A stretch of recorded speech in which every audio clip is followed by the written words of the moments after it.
Well, just as predicted, here I am at PJTV studios with Norman Podhoretz, fresh back from yesterday evening's Welcome Back.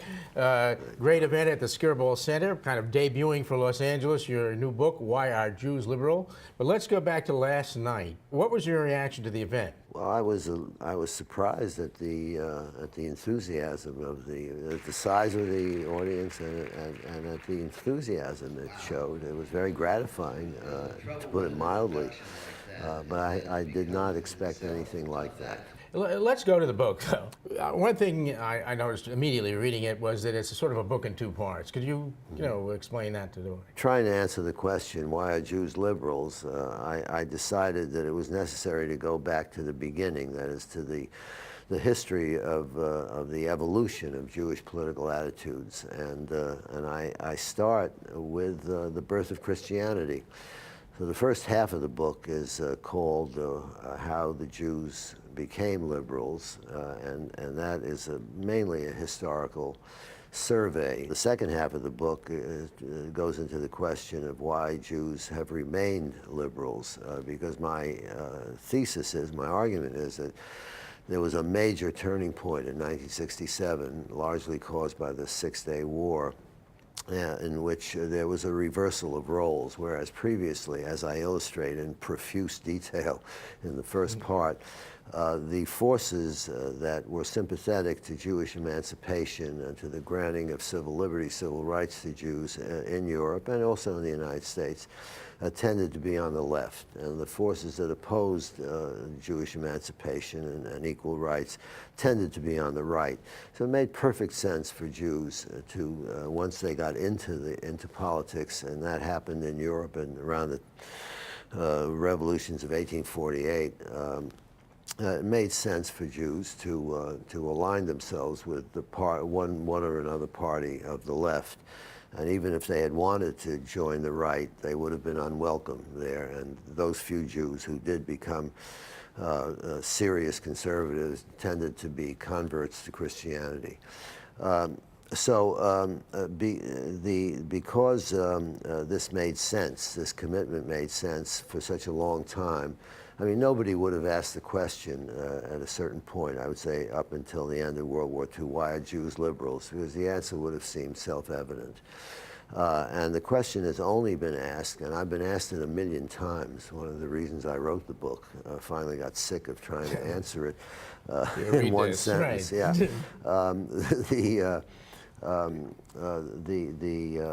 The question only arose because of changes both in the Jewish socioeconomic condition and in the liberal community and the Democratic Party, what that might have been expected to drive Jews to the right, and certainly in larger numbers away from the Democratic Party and from the traditional commitment to liberalism. But Jews have stubbornly remained attached both to the liberal agenda and to the Democratic Party to a far greater extent than any other group in America. I mean, the average Jewish vote for Democratic presidential candidates since 1928 is 75%. That's astronomical as compared with any other group.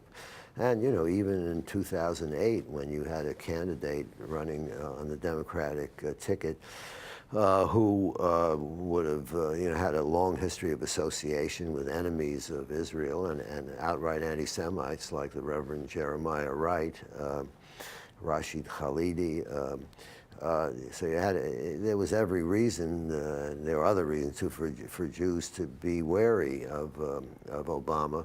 And in fact, the Democrats were worried about the Jewish vote. And they, there was Sarah Silverman, the very popular comedian, right, organized what she called a great Schlep to Florida. Kids should go to Florida to get their bubbas and zetas, their grandparents, to vote for Obama, and to threaten them. They would not, if they didn't vote for Obama, the grandchildren wouldn't visit anymore. Those retired Florida grandparents voted more heavily for Obama than people under the age of 50. One of the interesting things last night, you were speaking in front of an audience that we can safely say was actually largely Republican Jews.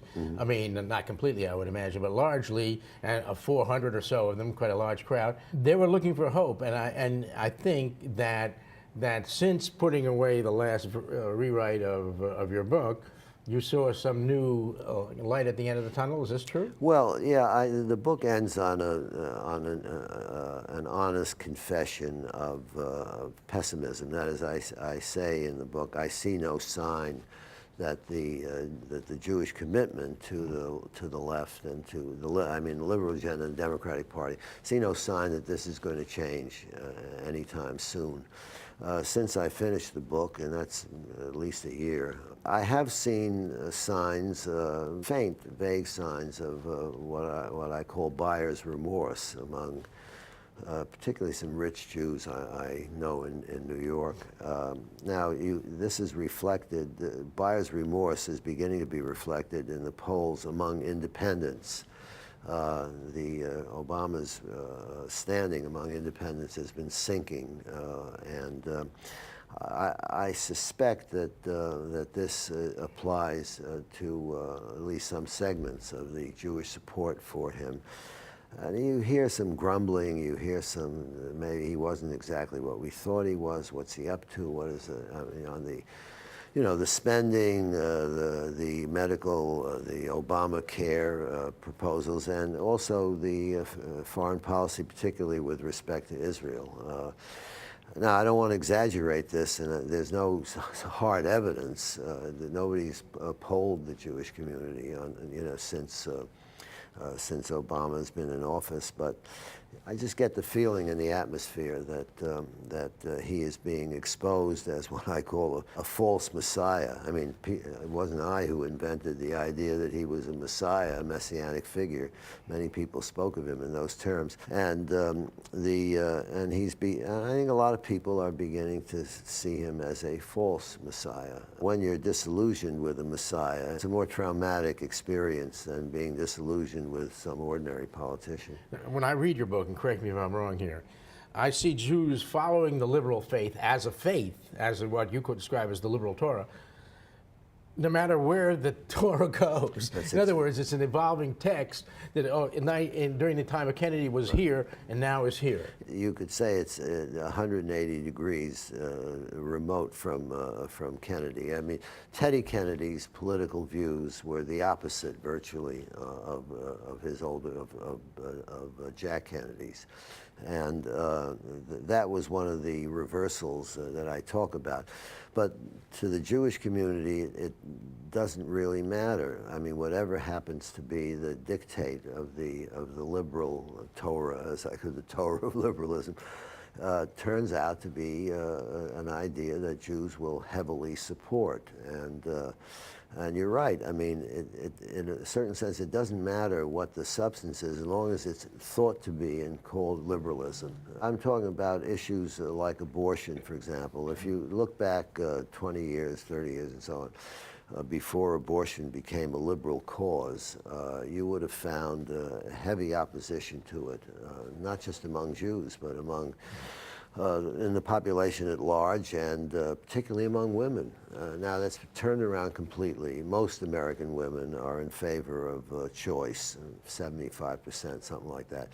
But Jewish women are off the charts. It's 99%, maybe even 100%. And the same thing is true of gay rights. By the way, irrespective of the merits of these issues, I'm just talking about the degree of support. You would certainly not have found much support for the idea of gay marriage, say, some years back, and that was not a liberal cause.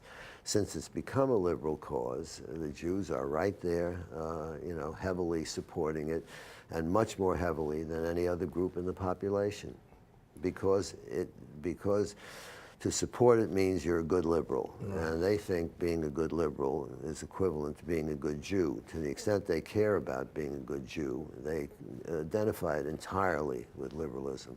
Well, as one apostate to the other, thanks Norman Podhoretz for joining us here at PJTV. That was Norman Podhoretz, the author of Why Are Jews Liberals? One of the great conundrums of our time.